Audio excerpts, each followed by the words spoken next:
Welcome to Outside of Eden. I am your host, Brianna Jackson, and you guys, I don't know if I feel like the most energetic today, but I hope you are doing great as far as your energy, um, and you feel productive, and you feel whatever it is that you want to feel in this season. Okay, I hope you're having that, and spending time with your family. And because I have just gotten like this heightened, like just this heightened want to longing, I guess is a good word, to be near my family. So I hope you are spending time with your family. It's the holidays, and just making time for that. If that is what is important to you, which I guess for me, it just recently has just been family has always been important to me, but recently I have just been wanting to be with my family so much. So I think I'm starting to like get to that age where I feel like life is short. We must value the things that are really important.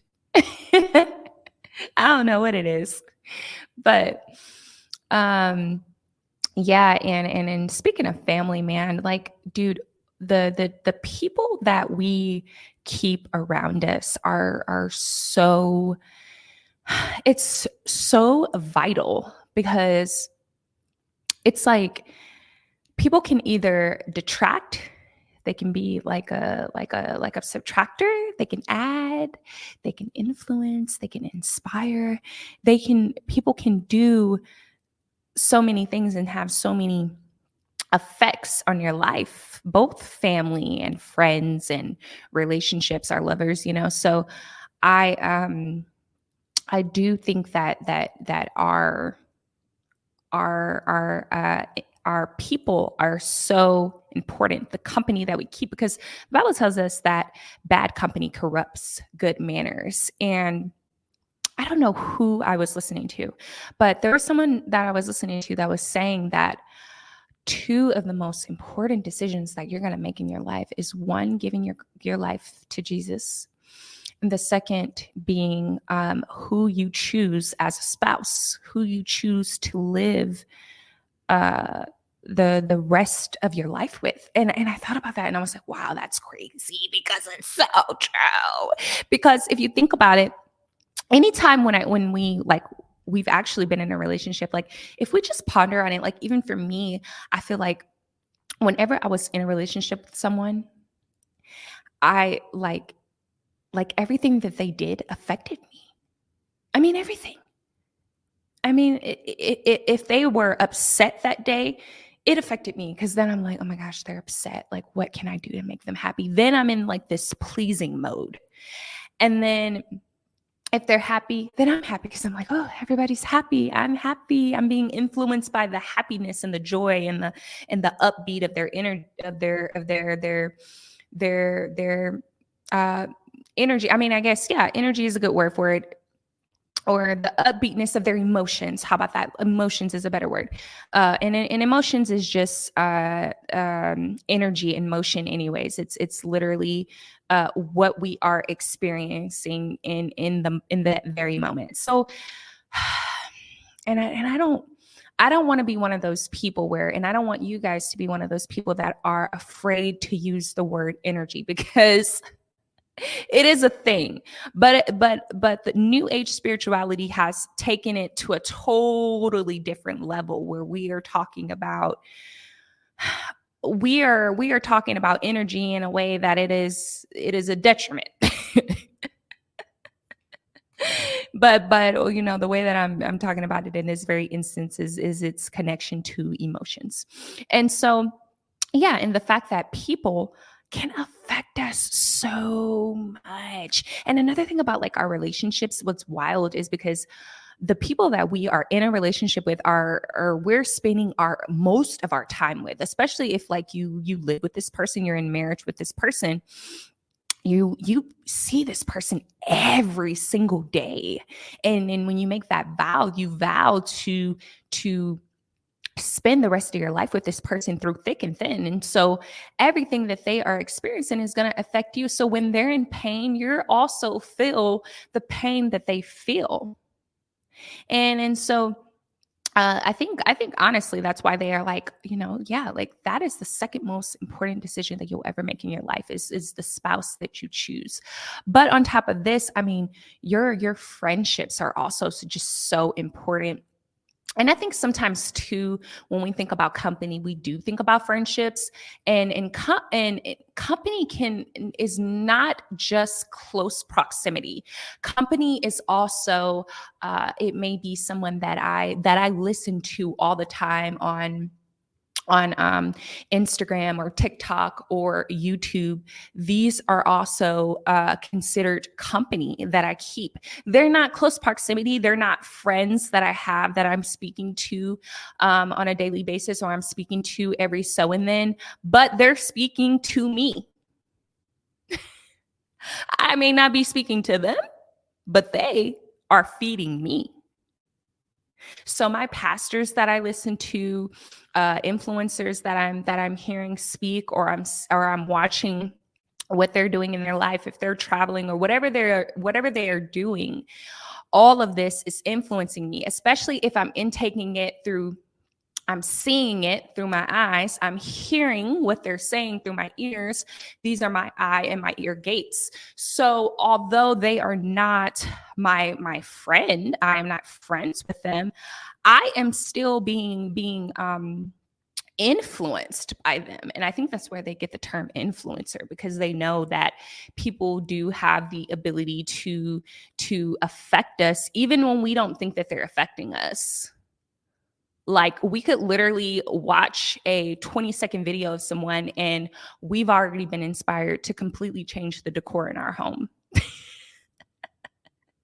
We can watch a 20-second video of someone and after that 20 seconds be inspired to go shopping and get new clothes and completely change our wardrobe. Like, I haven't even had a conversation with this person. I don't even know this person. I don't know nothing much about them except what they are showing me. And people are only going to show the face of what they want you to see. And most of the time, people are only showing the good of their lives and the positive, because a lot of the times the negatives is not as pleasing to see. And then you have other people who will show the drama end of their lives because it may be something that has gotten them attention in the past. And so that is their way of operating. That is their way of bonding with people. Their friendships may thrive off of drama. That may be how they keep their connections, is through drama. And so if you are friends with someone or in association with someone who thrives off of drama, you may notice that you also will begin having drama in your life. It's almost like it's inevitable, because if they're feeding you their drama, they're basically bringing you into that part of their world. And so now you've entered into their world of drama. So now it has become a part of your life because you're listening to it. You're responding, of course, because if this is your friend, you want them to feel supported. So you're giving your feedback, and it's like a back and forth bounce of feedback and influence. They're being influenced by what your thoughts are on the situation, and you're being influenced about what actually happened. And we don't really think in depth of this, because we don't think that it is affecting us at all, especially if it has become something that is a pattern. It's something that we are used to. We really can become blind to the influences when it becomes routine, when it becomes something that is normal. I guess it's also a very good word. It's like we can be like completely blind to the fact that it is influencing us. And then I want to say this as well. Time, it also has a major effect effect in how you are being changed in the process. And I think that's why people also speak into consistency. So when they speak about you doing something or making a habit of something or you just going after something, they speak about consistency. Be consistent, be consistent, be consistent, because in the beginning it's going to feel weird. In the beginning it's going to feel uncomfortable. In the beginning there's going to be a little bit of resistance there. It's going to be hard for you to go because it's new. It's uncomfortable. It's a change. So in order for you to feel normal in going to the gym, normal in posting, normal in whatever it is that you are trying to do, there first has to be consistency. Then it's going to become a part of your life. Like, this is normal for me. Like, now it just flows. Like, oh yeah, I have to go do this. Like, this is normal. Oh yeah, I have to go to work. If you go from not having a job to having a job, now you can start saying, oh yeah, I have to go to work at 5. And this is normal for me. I'm going to work at 5 every single day. This becomes a normal because it has been a consistent element of your life. So when you don't put any extra thought into it. It's like you already know that this is a part of your routine, that you go to the gym. This is a part of your routine that you are going to work, because has been something that you have done for so long. It's your life now. So that's kind of how it works with your friendships. You don't really, especially if you've been in a friendship for a period of time, you don't really see the normal because you're already in it. You're in the normal. The only thing that we really are able to really feel the effects of something when it's when it's not normal. They're like, this isn't normal. So we can recognize it when it's not normal. We can recognize it when it's uncomfortable, when it's different. Oh, this is different. Like, if I start dating a new guy and he just does something that a guy has never done for me, I'm like, oh, ain't nobody ever do that for me. I'm really looking into how he has done something that no one has ever done for me. Like, wow. Okay. So you see the different, you see the uncomfortable, you see the change, but that is why time is so very important, because I can be around someone for an hour at an event and they can do something that is not of good influence. Maybe they curse a lot when they speak. An hour really isn't going to affect me. I haven't really been in proximity of them for very long. And also, this is a space where I can remove myself. Okay. I can easily remove myself because the time frame is only an hour. Now, imagine if I'm with this person consistently every day, like a spouse, and he curses a lot and he's angry a lot, you will find that you are cursing a lot. You may be angry a lot, losing your temper, snappy, irritable, because this is what you are around consistently every day. Now, if I have a friend that I may not necessarily live with them, or I'm talking to them multiple times a week, and maybe for long periods, we may talk for about 30 minutes to an hour. Then at that very moment, even those little sessions throughout the week will begin to add up because we're putting in time into our relationship. And the more time we spend together, the more we begin to affect each other. And it also ties into, I instantly started to think about the fact that the more time I spent with the Lord, the more I changed. Like, it's so weird. So when I would go from reading my Bible, I went from reading my Bible sparingly to reading my Bible every day. And because I was engaging in time with the Lord and getting to know him and spending time with him, because the more you read, the more you are putting in time and you're being influenced. And so I became different. I was different. My thinking was different. Oh my goodness. Y'all, there's a Bible verse about oh my gosh, my phone is all the way over there, but I wanted to like get the exact Bible verse for you.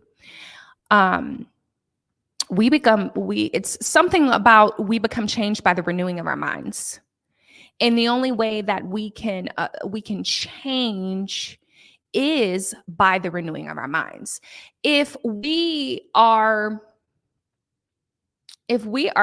thinking a certain way all the time, it's going to affect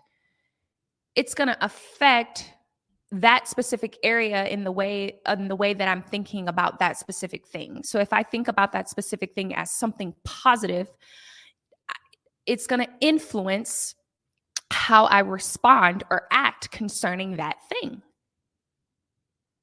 So a good example, I was going to speak about kids, but a good example is if, okay, say I love my job.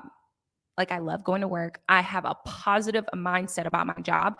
I'm more likely to keep going to that job. I'm more likely to show up on time. I'm more likely to actually be present and not be somewhere else. My mind not be somewhere else thinking, oh, I want to go home or I have this to do, because I enjoy it so much. And that is my thought processing behind it. I can be in that place, be present, and be in it. And my actions are just so different. I used to be someone that loved reality TV. I loved watching Love and Hip Hop. I love watching Real Housewives of Atlanta. And nothing against people who watches reality TV. But at that time, when I was watching reality TV, I had way more drama in my life. Like I was getting into it with people left and right. I let people hear what I had to say because this is how they behaved on Love and Hip Hop and Real Housewives of Atlanta. They're gonna tell you how they feel. They're confrontational. Like they're very like, no, like I need to talk to her. Like we need to have a conversation and like a sit down about this because I'm not okay with that. Like everything needed a conversation. Everything needed to be confronted. So I was in that mindset that if someone rubbed me the wrong way at work, a friend, it could be anything, a stranger in the line, like they said something or did something that rubbed me the wrong way. Okay, like we need to have a conversation. Like I just really didn't appreciate what you did yesterday at work. And John was present, and I feel like that really affected the way you spoke to me just because John was here. Like literally. I was so drama. And it's because I was watching these shows and I realized the reason I was able to realize is because I went through a period, because you know how you have like the off seasons where the show may not be on. So if Real Housewives of Atlanta wasn't premiering, which was one of my favorite ones, I also watched Potomac, but if they weren't premiering and their season was off, I would notice that like I was not drama. I was not feeling the need to confront everyone and have a conversation about everything. And so I was like, oh my gosh, like these reality TV shows are really affecting me. I'm way more dramatic when I watch them.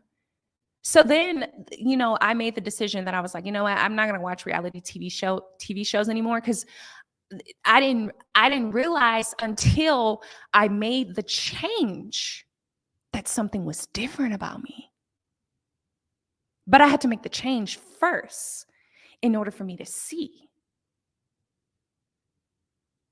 And it's so funny. I'll be watching these reels that sometimes I'll see on the reels like, y'all be saying that prayer to God about removing people from y'all's lives, but do y'all really be ready for God to really show you that you don't need this person in your life?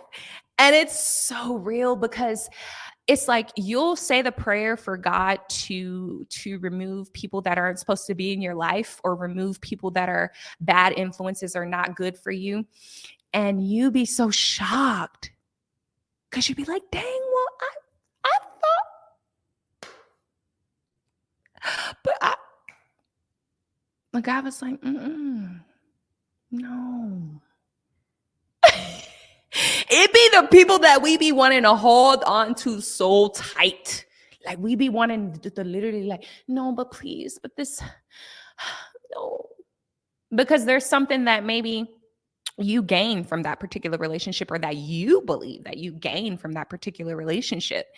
And so it makes it harder for you to like really just listen to God about, yeah, like you need to remove that person from your life. And, there's been times where the Lord has removed people that I was like, dang, I thought this would be someone that is going to be here for the long run. But then, God is all knowing and he knows everything and he knows what's best for us. And sometimes sometimes actually all the time he sees things that we don't necessarily see, and he sees how a person is affecting us that we don't see that they're affecting us in that way. And so it's like it's wild. I want to share this story with you guys and we're going to wrap up this episode. I actually did not start reading tarot until I met this particular young lady. And I'm not blaming her and I'm not saying that she is the reason. She didn't force me. It's just a matter of influence. It became a situation where I met her through a person and would only see her if I was around another one of our mutual friends. We would have intimate conversations and we would spend time together outside of the mutual friend.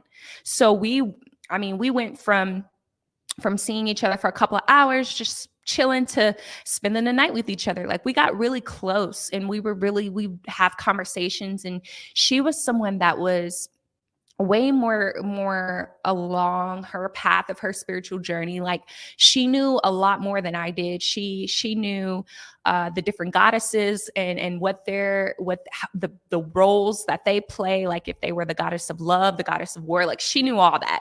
She knew more information about spiritual animals. She knew more information just about everything, angel numbers. Anything that you could think about in the spiritual world.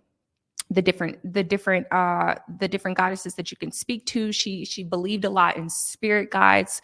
And so when we would have conversations, these deep conversations, she would always refer to my ancestors, my spirit guides, all of this. And she would never refer to God. And at the time, I did not see that. I didn't notice that God was not a part of her life. I couldn't see. I was blind. So I was blind to the fact that all I knew is we connected. All I knew is that we were close. All I knew is that she understood me when I spoke. All I knew is that if I told her something traumatic that happened to me, she would help me make sense of it. She would help me understand it and tell me how my spirit guides are healing me and tell me why something happened to me. Like if I told her a specific situation, she'd be like, no, I think at that time that person was really hurt, and that in order for them to feel better, they needed to inflict pain on you. Like she would say things like this to me. Like she would help me make meaning of the pains that I endured in my younger life. And even, currently I would talk to her about everything. We got really close. So she began to get into tarot, and she would read tarot.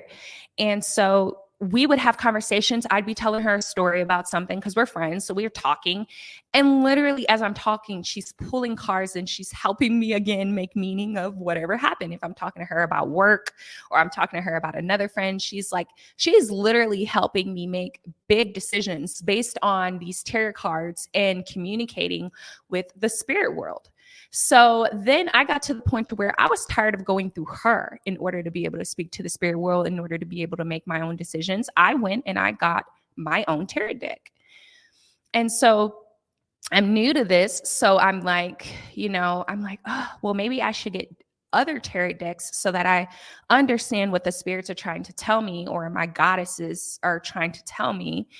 And so I would get the different kinds of spirit decks. Like I had a goddess spirit deck, love spirit deck, and then I had like the basic major and minor spirit deck. Like tarot decks. Sorry.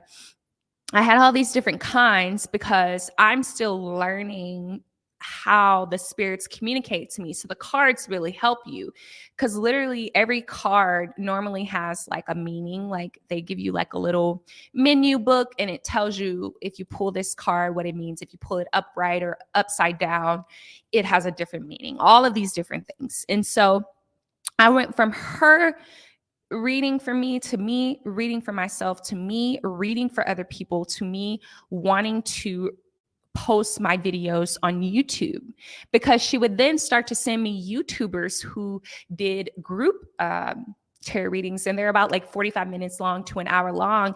And I would watch these readings and I just want to watch more and more and more and more and more. And I thought I'd see them grow on YouTube. I'd see them get all these views and all this support. And I'm like, I want to post on YouTube. I want to make money off of this. But just think of the transition of all of this. I went from not doing tarot at all to meeting someone who was very deep into the spiritual world to where then my desires changed. I started to want to know more. I was like, I want to be a higher rank, basically a higher rank witch who knows more. I want to be more knowledgeable because I'm seeing her. She knows all this. So I'm like almost, and I wasn't like a competitive person. It wasn't like we were competing, but it was kind of like I was being influenced. I guess I was being inspired to want to learn more. So I'm studying. I even went and bought a book to study the moon. I was learning about all the different phases of the moon. I'm learning how the moon affects your mood, how you can align with the moon. And I mean, there's so many different things in association with the moon and witchcraft. And it's crazy. But I'm getting to this point where I am investing in my education. I spent $300 on a master class to learn how to read tarot. That's how serious I was. She was a tarot reader. And so I started to want to read tarot for myself. And then it became something where I'm watching people on YouTube. So now I want to learn how to do it at that level where I am reading for groups, masses of people. And it's because it's like a group reading when you do it on tarot. It's based on, you pick a card kind of thing, and these would be the different groups. So if you had 4 pick a cards, you would have basically 4 groups that you were speaking to. So I wanted to become someone that could speak to all of these different people through tarot on YouTube. So this is what was happening. My influences were changing. And so although the tarot readers on YouTube, I didn't know them personally. They weren't in close proximity to me, but they were influencing me. They were influencing me to want to become someone that was an influencer, that did YouTube, that had all these subscribers and watches, that you know what I mean? That I am being influenced because this is what I am seeing. This is what I am hearing. This is what I am around. My closest friend, the closest person to me, was influencing me. Sorry, guys, I had to restart the camera, so it's going to be kind of weird that it seems like our conversation stopped. But I basically went ahead and I communicated to her that I didn't want to do tarot anymore, and that wasn't something that I wanted to do. I told her my experience, and I was just basically trying to convince her, here I go, trying to influence her not to do it anymore, because I'm like trying to tell her, like, what we're doing, I don't think that this is of God. Because when I was reading tarot for people, I truly believed that I was doing the Lord's work. I believed that I was helping people. I was helping people make meaning of things. I was helping people come out of confusion. I was helping people have clarity on certain situations in their life. So I wasn't doing this with the intent to harm anyone. And so I remember me and her having a conversation, and she literally said to me, Brianna, one day you're going to have to choose. I was speaking to her about God because even throughout me doing tarot, I still believed in God. Yeah, I dabbled in speaking to the spirit world, but I grew up in a church, so I always believed in God. And I remember we were having a conversation, and I brought up God, and she literally said, "Brianna, one day you're going to have to choose." And I knew at that point that we didn't have the same beliefs concerning uh, the Lord. We didn't have the same beliefs, and uh,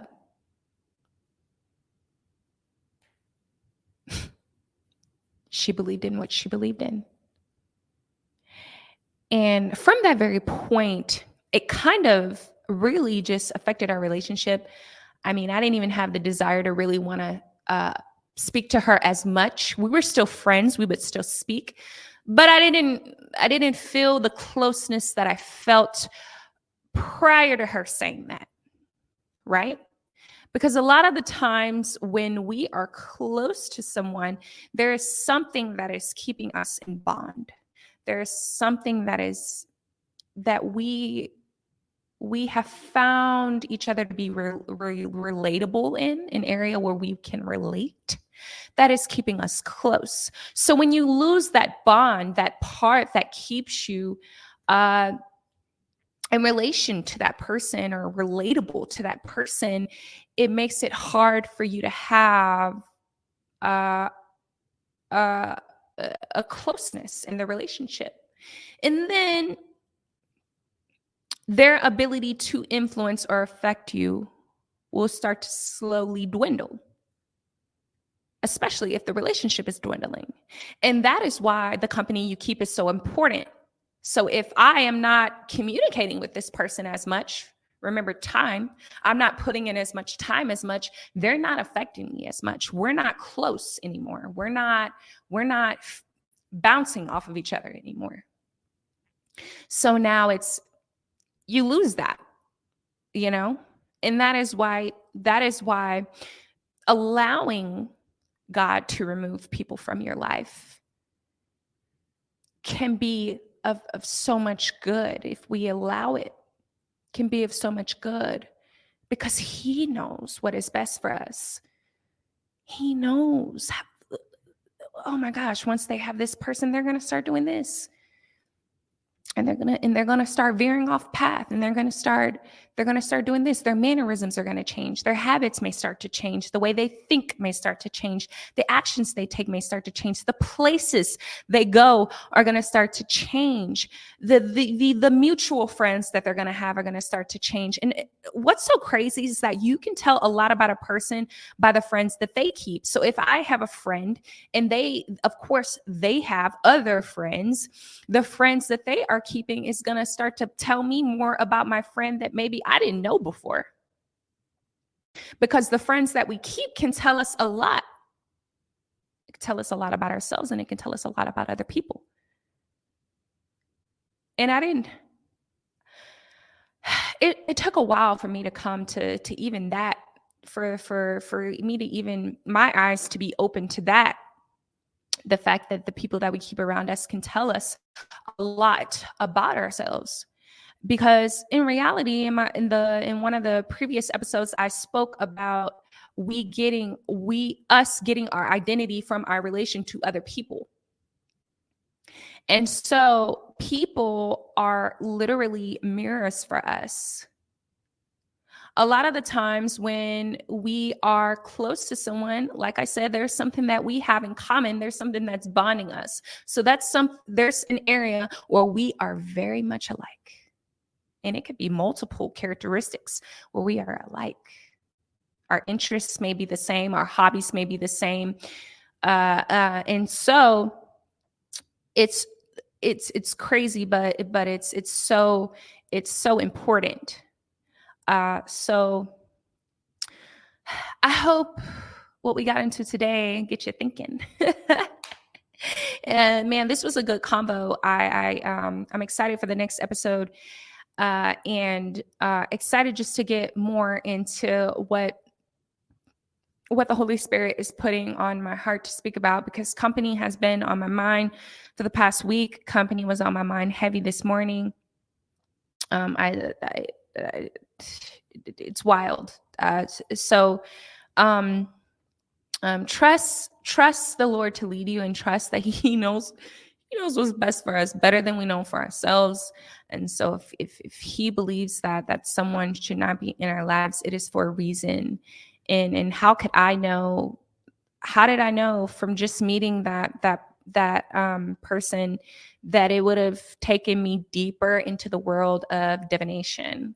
I had no idea.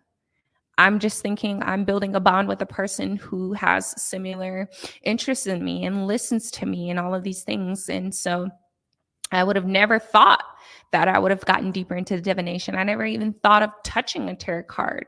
So, our environment, the people that we keep around, and our ear and our eye gates are going to be vital to uh, uh, who we are, because it is what we are intaking, what we see, hear, and ingesting is going to influence who we are. I will see you guys on the next episode.